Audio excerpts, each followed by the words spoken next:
Well, we've planted a few, I think, but yeah, you don't have anything. So this is actually this entrance, Yeah, because we added on. right? But So it just looks weird without the really big trees, the first three that are out yeah, by the parking lot. originally, so if you went over to get a broom or a mop right now from our janitor's closet, that was the office. Yeah. Wow. Yeah, Yep. that's all this space right here. In the original building. This is the original building. This is before they built on the education wing on this side, and obviously before you have the sanctuary in '68, and you have this addition in 2000, Yeah, because Russ's early office 2000s. is where the toddler Right, is. right, yeah. So Jeremy Skaggs was here. Jeremy served for 6 years, here in varying capacities, basically late 90s into early 2000s, very late 90s. I mean, he was mostly 2000s. I think he came in 99. And so he came on whatever day that was. I'm going to say Thursday. And we walked around and had a talk and all that kind of stuff. And he just remarking, the different ways what changes had been made, right? And substantial ones. I don't know if you noticed, we may see in some of these pictures this original space in some meeting spaces in here. The original building was cinder block. I mean, so those are the original cinder blocks, but they weren't painted, and they weren't painted for forever. And it was a cement floor and gray cement with these brown windows. Right. Yeah, it was just like the most inexpensive way you could get stuff done, because that's what they had to use. So yeah, so I'm glad you want to take a little bit of a deeper dive. We did some of that on Friday at the gala, and I just became fascinated with this. I was a few credits shy of a history minor in college because I loved history so much and still do. And what I love about history is especially the chances to think about where we are and where we were. And so to think about the span of time there. So I want us to consider like how drastically a congregation has changed in 75 years in some really major ways. And then I want us to consider like applying that to thinking about the Bible. So for instance, you have some Gospels that are written 80 years apart. Right? So think about the atmosphere and how different that would be 80 years apart.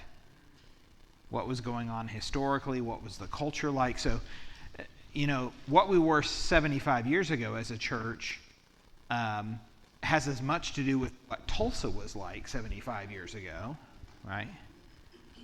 We're impacted by that all the time. So it's the same thing in those books of the Bible, and as you read a gospel, not only is it each of the Gospels are speaking to a different community, but they're doing so at a different era when the history is different and just the culture around them is a little different. So just that's what's fascinating to me, is to think about all of that.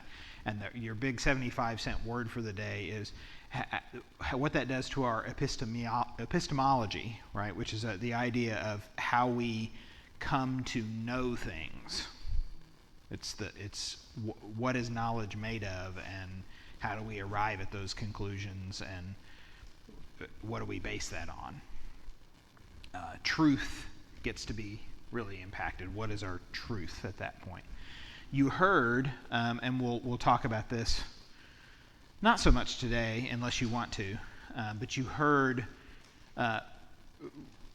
we started out thinking, because we did 3 25-year sections, and we started out thinking that the first 25 years would be the shortest because we just didn't have that much. We had very few photos, and we just didn't have that much data, and we thought it ended up being our longest in many ways because we uncovered all of this data about those first 5 years and the real dramatic shift in the story that we've told about the church and the reality of the story. And that's an interesting lesson in who gets to tell the story, how is the story told, what does narrative do, how does it shape us, and whose voices are left out, right? Like literally cut out of the record, right? Because we had, a section of time in which that was removed. So that history goes, that narrative goes. We are a church born with racial justice in mind, and we were going to go, do all of this stuff, which is not untrue in the sense that we had a very strong voice in Jackson Smith, who was doing something very different than the world around him. I just don't think we can discount 1950s Tulsa and what he did in 1950s Tulsa, nor do I think we can discount that he does that at Second Presbyterian Church. So, this is where we begin, at Second Presbyterian Church. Where is that exactly? This is on Zunis Avenue, so this is just right over here is Admiral. So 244 and Admiral, just to the south of this. And it's Lewis is over here. So if you think of Circle Cinema and all of that stuff right there in that area, just cross the bridge and turn to your left, and you'll start seeing the steeple. It still exists. It still exists. It is no longer a church, but I found another very interesting tidbit. So it's no longer a church. It has been purchased. It was purchased by a developer who wanted to turn it into a community center. So let's go back for a second. Hold on. Second Presbyterian is founded essentially as a plant from First Presbyterian downtown, and it starts in the early 1900s, kind of meeting in people's houses, and then starts building. I think the initial building is, the cornerstone is laid in 07 or maybe 10, something like that, right in that era. And then they eventually build this building, which stays pretty. And they do some additions to it. I think they do some renovations to it, but it stays pretty much this building for the duration of its life. Our section of that comes again in like 49, 50. Jackson Smith comes in 47, I think, from Cincinnati, Ohio. But before that, you have the history of the Presbyterian Church in Tulsa and its history around the race massacre. So think of where this church is located. It's not very far from where the race massacre takes place. Just basically kind of up the hill. But. Well, from our perspective, it's not very far. But from there, this is close to South Tulsa for that era, right? No. This is on the north. This is north of where I-44 or 244 is. But I'm just It's a little further east from what we would consider Greenwood proper. Right. I was just thinking of the outer boundary of Tulsa at the time was not what it is now. Right. And it's certainly not as close as First Pres is, being downtown, which is just on the other side of the tracks, a few blocks away. Right. So we know what First Pres's reaction to that. We know the story that First Pres tells is that Charles Kerr, who was their pastor, was the voice who came to the courthouse as the angry mob of white people were there to get Dick Rowland out of the jail cell, and Kerr tries to calm them down unsuccessfully. And then Kerr opens up the basement of First Presbyterian Church and hides black people in the basement. That's the story that gets told. The story that doesn't get told is that his sermon, along with Bishop Mouzon, no relation to Mouzon Biggs, Bishop Mouzon at Boston Avenue Methodist Church, and the pastor of Centenary Methodist Episcopal Church, which sits up on the hill in what used to be called Brady Heights, is now the Heights. All three of those pastors, we have their sermons. And Kerr blames the massacre squarely on the shoulders of the black people, the black community. We also know that Second Presbyterian gets a donation, $25, which a lot of money in that time, not very long after that, from the Klan. Right. So there's a convoluted history to this. Where there's a lot of, people kind of want to, now people want to kind of portray themselves as on one side, but the reality is that probably quite a bit different. So we know the racial tension existed and that ideology of segregation existed within this church. If I could give a tidbit, inflation calculator was 1954. When was that donation? Oh, that donation was made in 1920 or something like that. Oh, Probably. that's right after the. Maybe 22. Would be now over $450. Yeah, I mean, so not an insignificant amount of money. So, that's the kind of the mess of stuff that's located as we head towards. We have to remember, too, that at that time the Presbyterian Church was northern and southern, and the Correct. Methodist Church Was northern and southern. We're thinking about these as unified things. Now, we do know that First and Second Pres were on the same side of that, right. because one was a plant from the other. So we do know that. But But Westminster Westminster and Southminster were not. and Southminster were not, and also think of this, because Westminster doesn't even exist anymore, but think of this. Boston Avenue United Methodist Church was what it's called now, and First United Methodist Church was what it was called. First, they're blocks away from each other downtown right now. Boston Avenue was on the southern side. Right. Boston Avenue was a pro-segregation Really? church, Yes. and First was a northern church. And they kind of flipped over the years. Wow. So this is, again, gives us the idea, our categories of conservative and liberal change over time, and they change on subjects, and they change in ways that we don't expect. Okay. Seems like I recall that, like the Klan, and some churches, they didn't hide. I mean, they might be dressed out in their garb. Oh, yeah. Some churches, I mean, it was not. That Tulsa was a hotbed of Klan war, in the mid 19s, the 19 teens, and into the 20s. And that was a rise of the Klan nationally, certainly.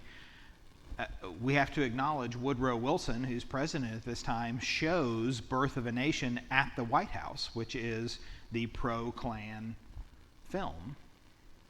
But they're Yeah. not just hiding out in the dark at night. No. What I'm saying. No. That to me is. Yes. Well, they had a very Christian ethos. The Klan. You bet they used did. the language of Christianity. You bet. As part of their. Onward Christians over. That's right. Right after the massacre, at the foot of Standpipe Hill, on the other side of Standpipe Hill, at the base of what is the Heights at that point, a 3,000 seat auditorium is built for Klan meetings, a Klan hall, right? Which eventually gets sold and becomes the Evangelistic Temple, which is where Oral Roberts got his start in that building. Before it moved south to Peoria. Correct. And also in Greenwood, that there was this black hospital that they burned it down to, right? Morton, there was the- Everything got burned. Yeah, I know. Yeah. Particularly hospitals. I mean, we usually think, like, you don't attack hospitals these days, right? Generally speaking. Well, Depends on what part of the world you're in. yeah. Exactly. According to the Geneva Convention. Well, that doesn't mean anything. I know. Okay. All right, back on track. Come back. So this is Second Presbyterian Church, and Jackson Smith comes from Cincinnati, late 40s. Before you have a controversy over the joining of a black couple to the church, you already have tension. Jackson Smith is apparently too liberal for some of the folks in the congregation. This is post-World War II, right? So he is pushing back against a lot of what Truman was proposing to do in terms of arms race kind of things. This is the beginnings of the Cold War, how we're reacting to this. He is arguing for how do we work towards not having war anymore, and how do we move towards a United Nations kind of. So he's doing that kind of vocally and getting a lot of pushback. So he's already kind of on thin ice when you have a couple come and want to join the church. For you may have already all heard this story several times. The couple comes. Now we have some extra details because of Kristen Atwell, his granddaughter, uncovering all of these papers that he wrote. And he remembers being in the pulpit and the black couple coming in and going to sit in a pew, and remembers the white family that was in that pew getting up and walking out of the church. And he then pushes for believing this to be a matter of faith. This is our Christian duty to welcome all people. And he pushes for that. The congregation is split over that. At some point, he offers his resignation. The congregation votes and refuses his resignation. But the presbytery, as Julie will tell you, in a very unusual move, rejects the vote of the congregation. I ran into Todd Freeman the other day, who's the pastor at College Hill, and was telling him, it was right before the gala, and I was like, well, I'm going to do this. And I was like, oh, you'd be interested in this. And I told him this little story real briefly, and he goes, what? I know, that was my reaction in general. What? The presbytery did what? They're not supposed to do that. Well, they did. And so Jackson Smith, here's a piece we don't have. Why the Congregational Church? Our only assumption is that he was in Cincinnati, Ohio. Ohio is a hotbed for Congregationalism, unlike Oklahoma. That's right. So he must have known, well, it's Cleveland, but close enough. I mean, he must have known some Congregationalists at some point, relatively quickly, maybe even before he resigns. He gets in touch with the local Congregationalist, the head of what the conference, or whatever they would call that higher judicatory. It's not even a judicatory because they don't have any power, but the organizational head, right, who is looking to plant a church in Tulsa. Now, we know prior to fellowship, there was at least one Congregational church in Tulsa. Really? That was First Congregational, but it did not survive. We also know there was a Congregational church in Okmulgee. In fact, Russ Bennett went and did pulpit supply for them from time to time. Wow. Before that building shut down. But not much else. And it was stronger in Oklahoma City. There were a couple of churches in Oklahoma City that What's the founding date of Mayflower? of Mayflower. Was it around when fellowship started? Yes. Yeah. Well, I don't know if quite then. I want to say in the 50s or 60s. Okay. It was a plant from Pilgrim Congregational in downtown Oklahoma City, not very far from, if you know where First Unitarian is downtown. It's right in that general area. That building is still there. It's now in use by a PCA congregation, a Presbyterian congregation. But that building was still there, and that was the building, for those of you who are Oklahoma City people, the Gaylord family were Congregationalists. Oh, Right. And Senior Gaylord, the one whose son Eddie started the Oklahoman, had his own pew Why does that not surprise me? in Pilgrim Congregational Church. Right. Funny. Right. So the Gaylord family. Yeah. So that's another thing you ought to know historically speaking. You may think yourself now attached to a very liberal congregation, and indeed you are. And you may think yourself attached to a very liberal denomination, and for the most part that is accurate.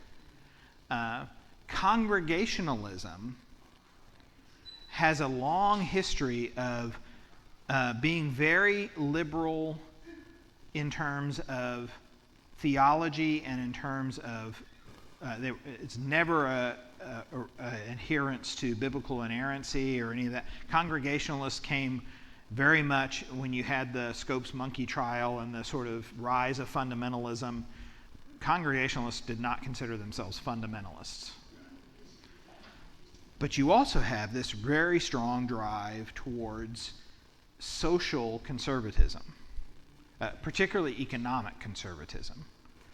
And the rise of what we now call libertarianism comes out of Congregationalists. It is led primarily, the strongest voice was a man named James Fifield, who was the senior minister at First Congregational Los Angeles, who was one of the founders of the John Birch Society, right? Which was a very conservative, he was very conservative socially and economically. He was not conservative theologically, which was again, we make all of these distinctions and we put these in hard and fast binaries, and they are not that way, right? It'd be interesting to say, see, Reverend Fifield, see how you don't fit into a binary? There's other people whose gender doesn't fit into a binary either. See how this works? Right. Okay. So it's a complicated web, but at some point Jackson Smith gets in touch with the Congregationalist regional sort of leader and decides that's who he's going to hitch his wagon to, and becomes a Congregationalist. And about half the church leaves with him to become what is ultimately fellowship. That's a several-year process. So their first meeting that they held, and this was in 1950, early 1950, was at the Seventh-day Adventist Church, available on Sundays. And that building doesn't look the same, but it's still there at 900 South New Haven. And is it still the same? Still Seventh-day Adventist, yeah. Yeah. So they met there. They also met, as you heard, they met at the Teamsters Hall, probably for the longest period, at 11th and Cheyenne at that point. This is the 1975 photo, but that was from September of 50 to August of 52. So a long time at the Teamsters Union. And then there's this hall right next to it called the 100F Hall. Classes and storage were held in here. That looks familiar now. I don't know what it is now. I don't think that looks a lot like the old Christian Science church, Yeah. but I don't think that's the same building. It could be, Yeah. which is now being converted into a music venue. Oh. Yeah. Oh, the other piece of information I wanted to tell you that Jeremy told me. So Jeremy Skaggs, Jeremy is actually Disciples, not UCC, which, not that there's anything wrong with that. And that's his ordination is in the Disciples Church, and served for a little while after here at First downtown, that very large building downtown, which Disciples will all know has been in. Is it going to die? Is it not going to die? Is it going to? It just kind of keeps limping along. The church itself, yeah. And Jeremy told me they are selling the building, and there's a small amount of the congregation who are going to stay together and hold church. And they did find a place to rent so that they can hold church. That place is Oh, you're kidding. Full circle. Second Presbyterian. Wow. Now, who's Jeremy? Jeremy Skaggs, he spoke Friday night. Jeremy was a associate minister here for several years, mostly under Russ, well, all under Russ.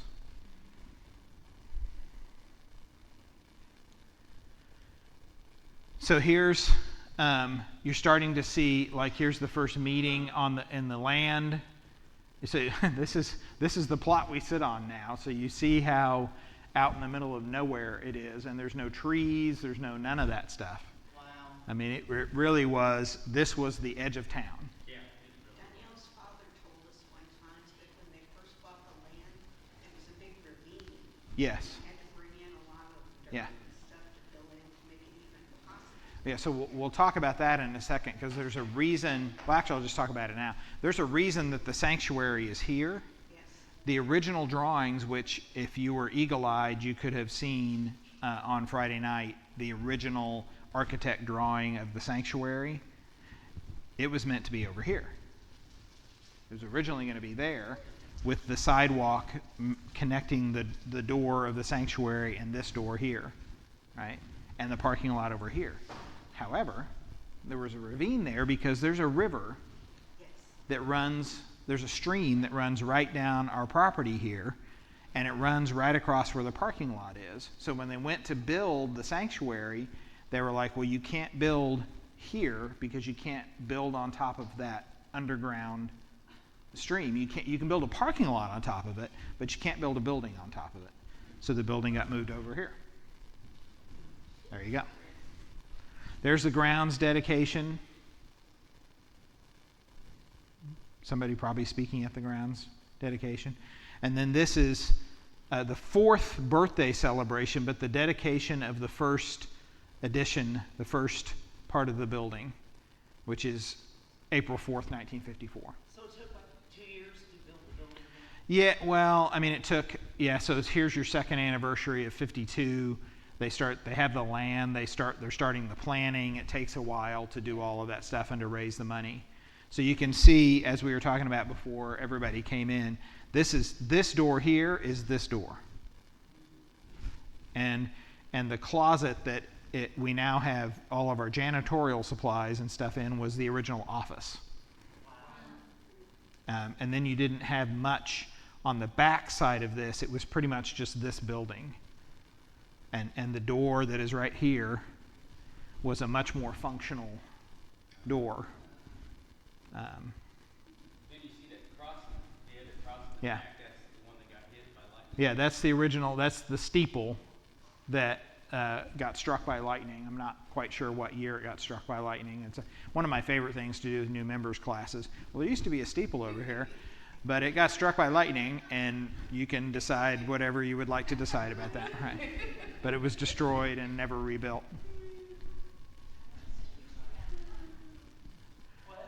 So this is 53, August of 53. This is Reverend Smith and his wife, and they are being handed keys to a new car. Right. I was like, well, what? For some of you,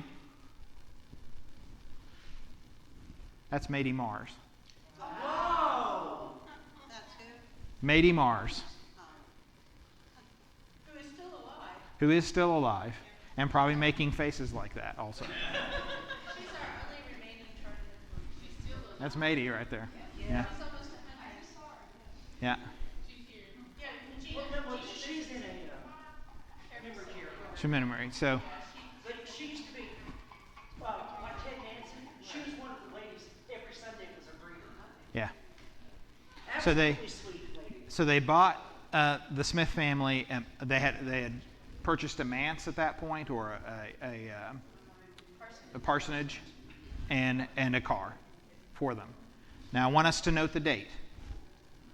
August of 1953. There's a building there.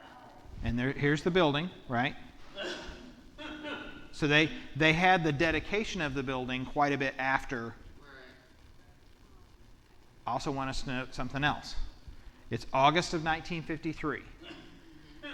The letter that went out to the congregation from the Board of Deacons that said we are going to table the membership of this different black couple that has come to join the church, who are Congregationalists, comes in October of 1953. So I don't know when that couple tries to come and join the church, but it's around this time. And by 54, when they're having the dedication, April 4th of 54, Jackson Smith is already, he knows where he's going. He's not left yet, but he is on his way out.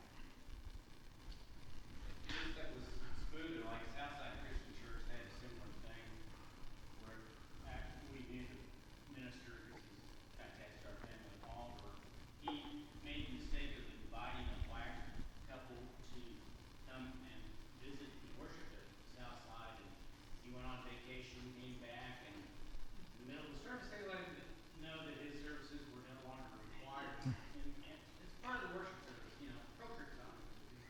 Yeah. At least it wasn't quite like I love church people. And it's funny, the way this photograph is with the clouds, you Yeah. don't know if it's foreboding or not. It's a little dark up there, isn't it? Yeah. So here's what we know.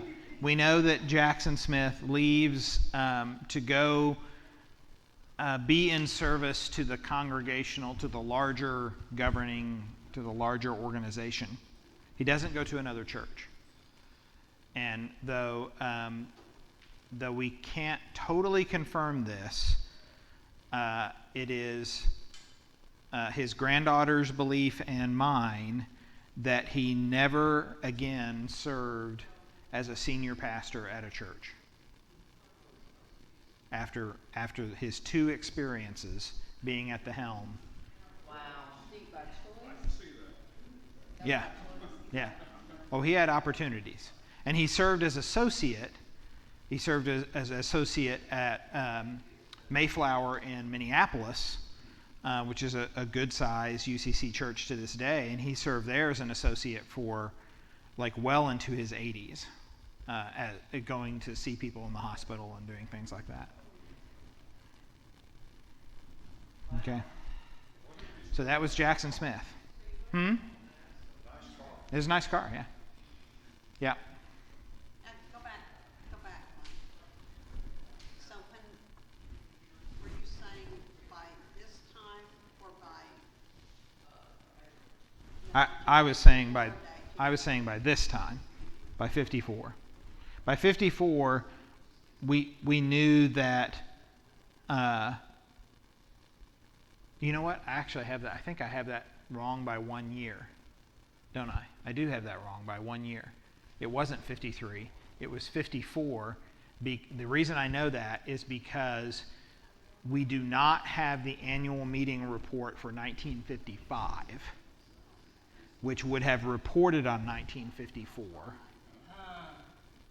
We also don't have the minutes of the deacons meeting for October of 54, which is where they discussed and wrote the letter to go out to the congregation saying we're tabling this for 2 years. They didn't even say no. They just said we're not going to make a decision. Guilty a little bit? Right? And then we have now, thanks to Kristen, we have Jackson Smith's letter to the Board of Deacons after that decision. Because of Mildred Walker, who was Bobby Henderson's aunt, we have a long litany of hand-typed, she typed out all of the comments that people made. There was some sort of period of commentary, and so, or feedback. And there's some very interesting things in there. Primarily, the responses are agreement with that decision from the Board of Deacons, but the bulk of them are disagreement with that decision based on two things. One was the principle of it, I'm opposed to this. It is a matter of faith. This is wrong for us to do. And the other one was, we don't know how they felt about it ethically or morally. They were opposed to the process. The congregation should have voted on this, not the Board of Deacons. It should have come to the congregation. And the Board of Deacons' reasoning was this would be too disruptive in the congregation, so we're not going to release it to a vote. Yeah. So policy-wise, was the Board of Deacons the governing body? It was for membership. Okay. Yeah. For that particular, yeah. So yeah, so I was off a year in that. So yeah, so here in this one, they're still happy. And they're even happier because they are getting a new car. Right. Okay. So things are still going okay. And it's and they're here for several months with the new addition and doing all of that when the tension really kicks in. But we also know that he leaves in 55, July of 55, and never serves a church as a senior minister again. Yep.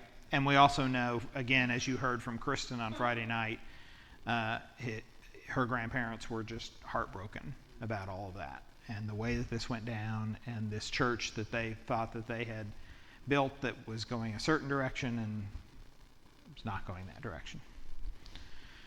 So Sander Kovacs, who was a professor, not Sandy Koufax. That's a left-handed pitcher. Sander Kovacs was a professor of sociology at TU, and he served as an extended interim twice, though the second one is a much shorter period of time. But he served for a few months at the beginning, in 1955, after Smith had left, and then he served again in the early 60s for a few months. So after Kovacs serves as interim, they call Reverend David Evans, who was a native of Wales, a Welshman who grew up here in the U.S., also ordained in the Disciples of Christ. Not that there's anything wrong with that. But became a Congregationalist in 1939.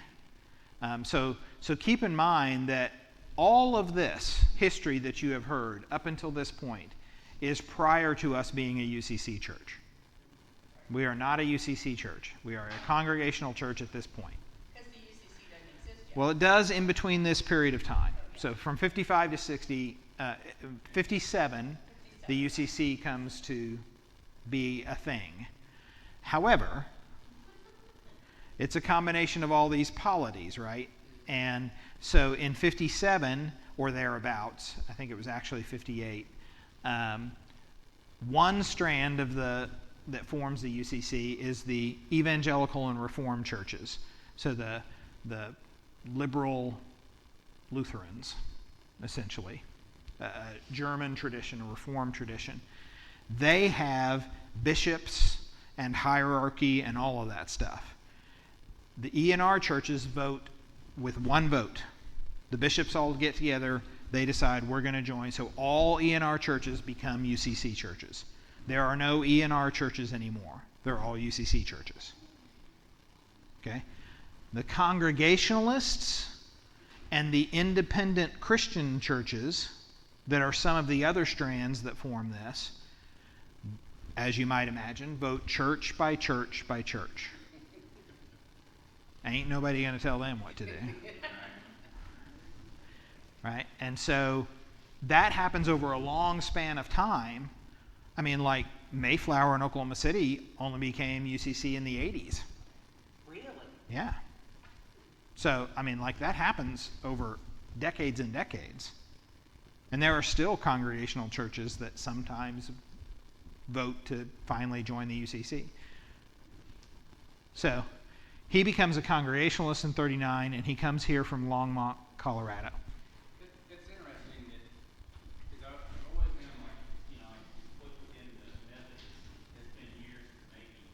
This also suggests that sometimes Sure. coming together too. Of the unity. Sure. Yeah. That's interesting. It works both ways. And people would have all different kinds of congregational churches would have had all kinds of different reasons for maybe they wanted to see if it held together. I don't want to join something and have it just fall apart. So let's give this 10 years and see what happens. And then there were also people who were just opposed to it on its face. So you also have to think about the time the UCC is coming together. From many one is their sort of general slogan, right? And they take a little snippet of a passage from John so that they may all be one, right? What else is happening in the 1950s in the United States of America that has to do something with the color red? Anybody? And could it be that the idea of lots of individuals coming together to form a collective? Well, you know what that is. Communism. Robin Myers, a longtime senior minister at Mayflower, often told me the story of growing up in Wichita, Kansas, growing up, his father first a Church of Christ minister, then became a Congregationalist minister, then was at Plymouth Congregational in Wichita, which is not UCC, to this day, not UCC. He was co-pastor there, Bob Myers, and then they had a split at that church. Bob left. Some of those folks wanted to form their own church, so they formed University Congregational Church, ironically UCC, and called Bob Myers as their senior minister. And both churches still exist today. Both churches are still congregational, not UCC. And Robin remembers being, late teens, early college age when he was going to Wichita State, where his father was also a professor of Shakespeare, and being told by members of that congregation, "Oh, don't even think about don't look at that UCC stuff. They're communists," which they thought would turn Robin off, and it did the exact opposite. He was like, "Oh, well, that sounds really interesting. I'm going to go look at that." Right? So that story kind of repeats itself all over the place. But in the 50s, that was what, here was some of the tension. Are we individuals? Are we a collective? Are we better off on our own? Are we better off together? What does freedom mean? What does independence mean? All of those kinds of things. Still questions that we wrestle with. So after David Evans, we go back to Sander for a couple of months. He wasn't ordained, was he? Not ordained. Yes. We go back but he was the head of the department at TU, and apparently pretty widely respected as a professor of sociology. Okay, but his respect, is that why they asked him to be an interim then? I think he was a good speaker. He was, hey, it's a congregational church. They can do whatever the heck they want to do. Okay, yeah. And I think he had the skills necessary to do that and could preach well, and so, And why did Evans leave? We're not sure why Evans left. I mean, Evans left to take another position. I don't think it was anything controversial. I think he just, ready to move on. And the Reverend Jack Batten comes in February of 61. He was a second career minister. Not that there's anything wrong with that. Having come from banking in Chicago and, ironically, being the director of the Wichita Mountains Easter Service Association. There used to be in the Wichita Mountains this huge Easter play that would go on every year. And I don't know how he was doing banking in Chicago and directing that at the same time, but he was. And, yeah, right. He didn't zoom in, I can tell you that much. So Jack was here from 61 through 68, so a pretty normal tenure of about 7 years. This was his first post after seminary, to our knowledge. Church still not accepting black strings? Well, that's I don't know the answer to that. In that period of time, I don't know the answer to that. We don't have evidence of that in membership rolls, et cetera, et cetera. I don't know if that was an official thing or not an official thing. But it certainly changes over time, and by the time you get to Russ Bennett, it definitely changes. Though there's still not a lot of, even in Russ's tenure, there's not a lot of color in the church. Right. So, right. Right. Most segregated hour. Right. Russ obviously has the longest tenure at 36 years. He is the one pastor that is represented in all three of those 25-year chunks, representing the entirety of the second chunk. That's a very, very long tenure, by the way. Pretty exceptional. Doesn't happen a lot, though I came here from Mayflower with a senior minister who at that time was working on his 33rd year. So it does happen. Sometimes it shouldn't, like, excuse me, who's on days. Yeah, well, yeah, I mean, there's just people last a long time, and sometimes that's a good thing, and sometimes it's not a good thing. I happen to think that's a long tenure for anyone, regardless of how good they are. But, did you have to? Where did he serve before that? I don't know if he served in California. He came here from California. He went to Occidental College, and then he went to seminary after that. He's from the ENR side. Right. Yes. And he brought, fellowship's worship at the time you arrived had not changed a lot from Russ's. No. It was very ENR. Yeah. So you can see by his attire, right? This is a very reformed, kind of, of look. And the Reformed tradition is a much higher church. The liturgical approach is much higher. And Russ was very liberal theologically, but very conservative liturgically. Like, Tracy and I had many conversations with him about that. right. And really traditional. The program was 2 pages. Yeah. Yeah. Not one. It was 2 pages. And when you had communion, which was not every Sunday at that time, although Russ wanted to do it, I understand, once a month, and that was pretty controversial because when under Batten's tenure, they had been doing it once a quarter, which is a very common congregational thing. So very spread out. Presbyterians Right. used to do that. Right. And so, For perspective, what my dad taught me when I was little was that it's such a precious thing that we should not do it so often that it becomes rote. right. That's a very congregational, and not just congregational, that's a pretty white liberal Protestant approach to it at that time, and certainly was the case at Mayflower and many other places. When I was first at fellowship as a seminary student, we actually had communion once a quarter at the rail. Yeah.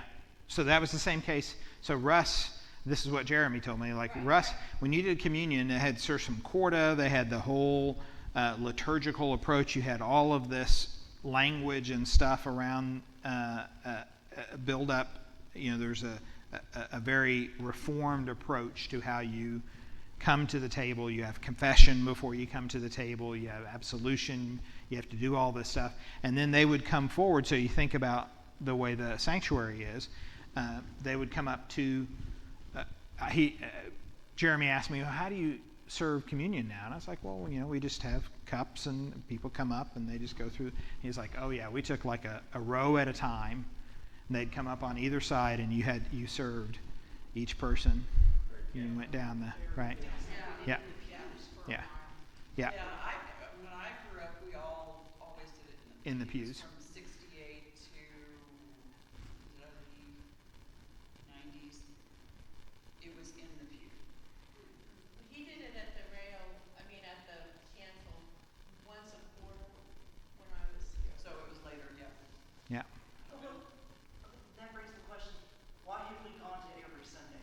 Just out of curiosity. We've gone to every Sunday because the one thing, from my perspective, the one thing that this is still, you heard Jeremy say it Friday night. The thing that that Russ taught him was, what is your theological reason for doing this? Right? That's what I was always taught, and was taught that by different people, but it was the same adage. What's your theological approach to this? We do it every Sunday now because the theological awareness we came to during COVID was that online, this was a way this was the only way we could connect that felt a ritual that actually semi-worked across a screen, right? You're at home, I can see you with your stuff. We would sometimes hold it up. Oh, what are you using, today? Oh, I've got a cracker and a, whatever. And